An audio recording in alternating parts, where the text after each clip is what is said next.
Hello friends, welcome to SSC coaching centre. दोस्तों, आज की वीडियो में बात करेंगे रीजनिंग के महत्वपूर्ण प्रश्नों की जो परीक्षाओं के लिए बहुत ज़रूरी हैं। इस वीडियो को आप अंत तक जरूर देखिएगा। तो चलिए स्टार्ट करते हैं। दोस्तों, पहला प्रश्न है, यहाँ पर आप देखेंगे 11 बराबर 121। तो जिन बच्चों को स्क्वायर याद है वो तो डायरेक्ट पहचान लेंगे कि सर 11 का स्क्वायर 121 दे रखा है, लेकिन 14 के बराबर में 154 है, 14 का स्क्वायर 154 नहीं होता। तो स्क्वायर वाला जो लॉजिक है वो तो आपका गलत हो गया। लेकिन फिर भी दिमाग लगाइए कि सर कौन सा लॉजिक यहाँ पर लग सकता है। फिर भी दिमाग आप लगाइए कि कौन सा लॉजिक हमें यहाँ पर लगाएं। देखिए, यहाँ पर आप सीधा सीधा आपको एक हिंट पहले ही दे रखा है।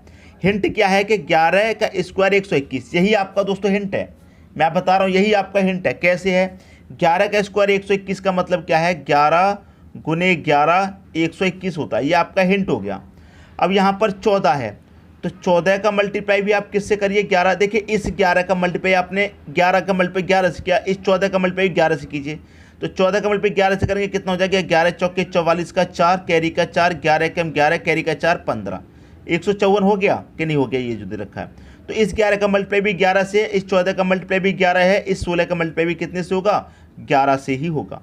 तो कर लीजिए, 11 छिक्के 66 का 6, कैरी का 6, 11 कम 11, कैरी का 6 कितना? 17।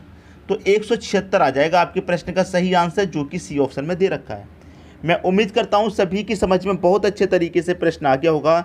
जब आपने पहले देखा था तो बहुत कठिन लगा होगा, अब बिल्कुल भी कठिन नहीं है।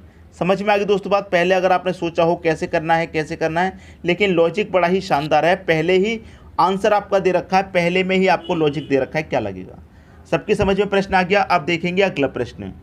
अगला प्रश्न है 225 बराबर 9। 225 से आपको 9 बनाना है, 383 से 14 बनाना है, 417 से यहाँ पर जो लॉजिक यहाँ पर है वही लॉजिक से ये क्वेश्चन मार्क की संख्या आपको पता लग जाएगी।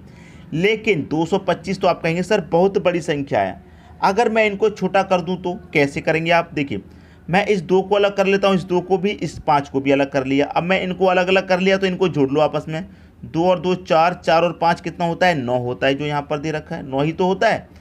इनको भी जोड़ लो अलग अलग। 3 और 8 11, 11 में 4 जोड़ेंगे 14 होता है। 14 होता है कि नहीं होता? 14 दे रखा है। इनको भी जोड़ लो अलग अलग। 4 और 1 5, 5 में 7 जोड़ेंगे कितना होता है? 12 होता है। तो क्वेश्चन मार्क की वैल्यू 12 आ जाएगी, जो कि बी ऑप्शन में दे रखा है। सबकी समझ में दोस्तों प्रश्न बहुत अच्छे तरीके से आ गया होगा, किसी को भी कोई डाउट नहीं होगा। अब देखेंगे दोस्तों अगला प्रश्न। अगला प्रश्न है 137 से 21 बनाना है, 245 से 40 बनाना है, 513 से 15 बनाना है, उसी तरीके से 617 से बनेगा। जो रिलेशन इन तीनों में लगेगा वही रिलेशन यहाँ पर चौथी संख्या में भी लगेगा। तो देखिए, 137 से आप 21 कैसे बना सकते हैं? 137 है ना आपके पास, 137 यही तो है। अगर मैं कहूँ कि इन तीनों संख्याओं का आपस में मल्टीप्लाई कर दीजिए तो कितना आएगा? 7 तरीका 21, 21 एकम 21 ही तो आ जाएगा। मैंने क्या किया? इन तीनों संख्याओं का आपस में मल्टीप्लाई किया तो मुझे 21 मिला। यहाँ पर तीन संख्या कितनी है? 2 4 5, इनका भी मैं क्या करूँ? आपस में मल्टीप्लाई। 2 चौक के 8 पंचे 40 हो जाएगा। इन तीनों संख्याओं का मैंने मल्टीप्लाई किया, कितना आ गया? 40, और 40 यहाँ पर दे रखा है। यहाँ पर 513 है, तो मैं 5 गुने 1 गुने 3 करूँ, तीनों संख्याओं का आपस में मल्टीप्लाई कितना हो जाएगा? 5 एकम 5, 5 त्रिका 15 हो जाएगा, और आपको यहाँ 15 ही दे रखा है। वही यहाँ पर कीजिए, 6 गुने 1 गुने 7 कर दीजिए। 6 एकम 6, 6 सत्ती कितना हो जाएगा? 42 आ जाएगा। 42 देख लीजिए किस ऑप्शन में है? बी ऑप्शन में आपका 42 दे रखा है। ये आपके क्वेश्चन का सही आंसर हो जाएगा। उम्मीद करता हूँ दोस्तों सभी की समझ में प्रश्न बहुत ही अच्छे तरीके से आ गया होगा, किसी को भी प्रश्न में कोई भी डाउट नहीं होगा। ठीक है दोस्तों, अब देखेंगे अगला प्रश्न। अगला प्रश्न है 2 बराबर 2, 3 बराबर 6, 5 बराबर 120, तो 6 बराबर यहाँ पर क्या? अब देखिए, यहाँ पर मैं प्रश्नों का थोड़ा सा ध्यान दूँ कि 2 का स्क्वायर 4 होता है, और उसमें से 2 को ही माइनस कर दूँ तो 2 मिलेगा। 3 का स्क्वायर 9 होता है, उसमें से मैं 3 को ही माइनस कर दूँ 6 होता है। 5 का स्क्वायर 25, लेकिन यहाँ पर 5 का स्क्वायर नहीं, ये तो बड़ी संख्या दे रखी है, तो ये स्क्वायर वाला लॉजिक गलत हो गया। अब देखिए, एक आपने पढ़ा होगा पहले फैक्टोरियल। क्या पढ़ा होगा? फैक्टोरियल। तो इसमें जो लॉजिक लगेगा फैक्टोरियल वाला लगेगा। कैसे? 2 दे रखा है ना आपको, तो मैं यहाँ पर क्या लिखूंगा? 2 फैक्टोरियल। ठीक है, फैक्टोरियल का साइन 2 तरीके से होता है, या तो आप 2 फैक्टोरियल ऐसे लिख सकते हैं, या फिर आप 2 फैक्टोरियल ऐसे भी लिख सकते हैं। ये भी फैक्टोरियल का साइन और ये भी फैक्टोरियल का साइन। ठीक है, तो 2 फैक्टोरियल आपने लिख लिया। तो फैक्टोरियल का मतलब कितना है कि 2 फैक्टोरियल है तो 2 से मल्टीप्लाई करते थे 1 तक पहुँचना है। तो 2 एकम कितना हो जाएगा, ये 2 ही हो जाएगा जो कि यहाँ पर दे रखा है। यहाँ पर 3 है तो मैं 3 फैक्टोरियल लिखूंगा। 3 से मल्टीप्लाई करते करते 1 तक पहुँचना है, तो 3 गुने 2 गुने 1 तक पहुँचना है। 3 दूने का 6 एकम 6। यहाँ पर 5 फैक्टोरियल है तो 5 से मल्टीप्लाई करते हुए 1 तक पहुँचना है। 5 गुने 4 गुने 3 गुने 2 गुने 1। 5 चौके 20, 20 त्रिक का 60, 60 दूने का 120, 120 का मल्टीप्लाई 1 से तो 120 ही रहेगा। क्या लॉजिक लग रहा है, सबकी समझ में आया? वही यहाँ पर लिख दीजिए। 6 फैक्टोरियल है तो 6, तो 6 गुने 5 गुने 4 गुने 3 गुने 2 गुने 1। ठीक है, अब देखिए यहाँ पर सीधा सीधा पता है कि जब आपने 5 से लेकर 1 तक मल्टीप्लाई किया तो 120 आया, तो यहाँ पर 5 से लेकर 1 तक मल्टीप्लाई करेंगे तो कितना आ जाएगा, 120 आ जाएगा। तो 6 का मल्टीप्लाई सीधा सीधा 120 में कर दो, आंसर आ गया। ठीक है, समझ में आ रही है ना बात? तो 6 का मल्टीप्लाई मैं 0 में करूँगा, 0, 6 दूने का 12। ठीक है, 120 का मल्टीप्लाई 6 से कर रहे हैं आप, तो कितना आ जाएगा, 6 दूने का 12, 12 का 2, कैरी का 1, 6 कम 6, कैरी का 1 कितना हो जाएगा, 7। तो 720 आपके प्रश्न का सही आंसर है। 720 दे रखा है पहले ऑप्शन में। मैं उम्मीद करता हूं दोस्तों सभी की समझ में क्वेश्चन बहुत ही अच्छे तरीके से आ गया होगा, किसी को भी प्रश्न में कोई डाउट नहीं होगा। ठीक है दोस्तों, अब देखेंगे अगला प्रश्न। अगला प्रश्न है दोस्तों, यहाँ पर आप देखेंगे 3 × 3 का सिमेट्री है और मिसिंग नंबर इस बार यहाँ बीच में दे रखा है यहाँ पर। लेकिन दोस्तों इस तरह के जब प्रश्न होते हैं तो हम क्या करते हैं, उसमें एक तो बड़ी संख्या देते हैं, किधर बड़ी संख्या दे रखी है। पहला लॉजिक हमारा यही होता है। दूसरा लॉजिक क्या होता है, हम संख्याओं को ध्यान से देखते हैं कि क्या लॉजिक इसमें छिपा हुआ है।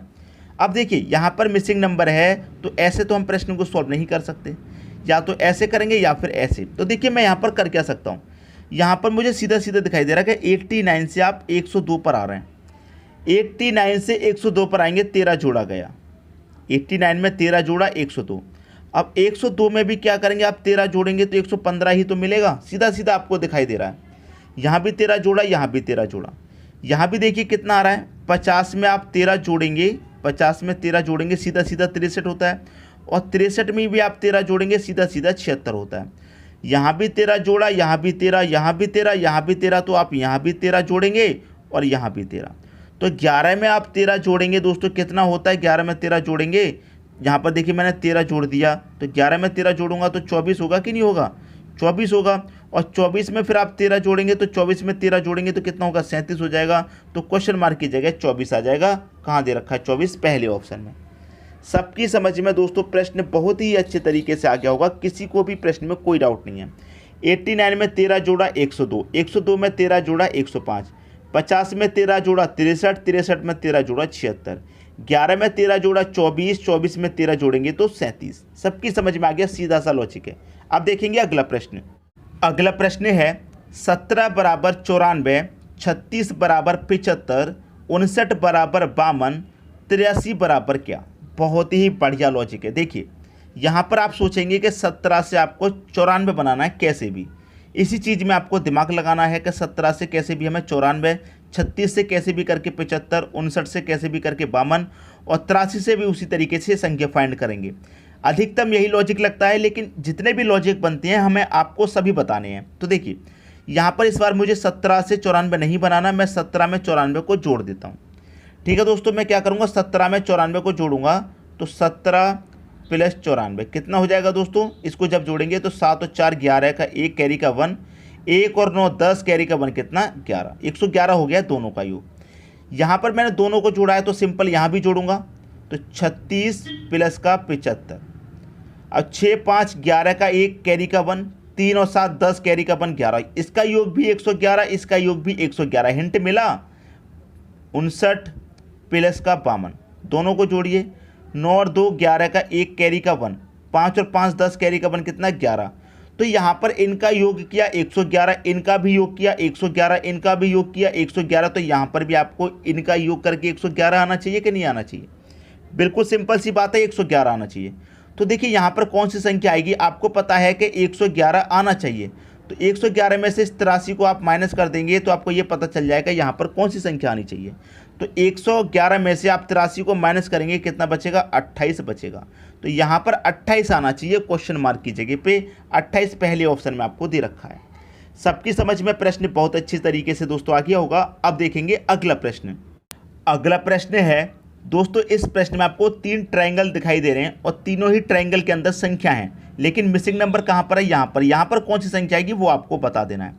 लॉजिक समान लगता है, आपको मालूम है। तो देखिए यहाँ पर हम क्या कर सकते हैं, उसे ध्यान से देखना दोस्तों, बिल्कुल ध्यान से। ये बीच वाली संख्या 13 है, यहाँ बीच वाली 9 और यहाँ बीच वाली संख्या मुझे फाइंड करनी है। क्लियर? क्या लॉजिक लगता है? देखिए इस 35 में से इस बीच वाली संख्या 13 को घटा दूंगा। मैंने क्या किया, 35 में से इस बीच वाली संख्या 13 को मैंने घटाया तो मुझे कितना मिलेगा? 22। ये वाला 22 ऐसे चली मेरी चैन, इसमें से मैंने इसको घटा दिया तो मुझे ये संख्या मिली। अब 22 में से क्या करूँगा, फिर मैं 13 को घटा दूंगा। 22 मिला है, मैं 22 में से फिर 13 को घटा दूंगा तो 22 में से 13 जाएगा, कितना मिलेगा? मुझे 9 मिलेगा। ये वाला हम कैसे गए, ऐसे करके गए, इसको घटाया ये मिली, फिर इसमें से फिर बीच वाली को घटाया मुझे ये मिली। तो मैं क्या करूँगा, इसमें से बीच वाली को घटा दूंगा। तो मैं यहाँ पर क्या करूँगा, 35 में से 9 घटा दूंगा, 26 मिलेगा। 26 मिल गया। 26 मेरा कहाँ पर है? ऊपर है। अब 26 में से वापस मैं किसको घटाऊंगा? 9 को। 26 में से वापस 9 को घटाऊंगा तो 26 में से 9 जाएगा, कितना बचेगा? ये जो 17 दे रखा है यही तो बचेगा। ऐसे करके गए हम, ऊपर पहुंच गए, फिर ऐसे करके आ गए। अब मैं क्या करूंगा, ऐसे करके ही चलूंगा।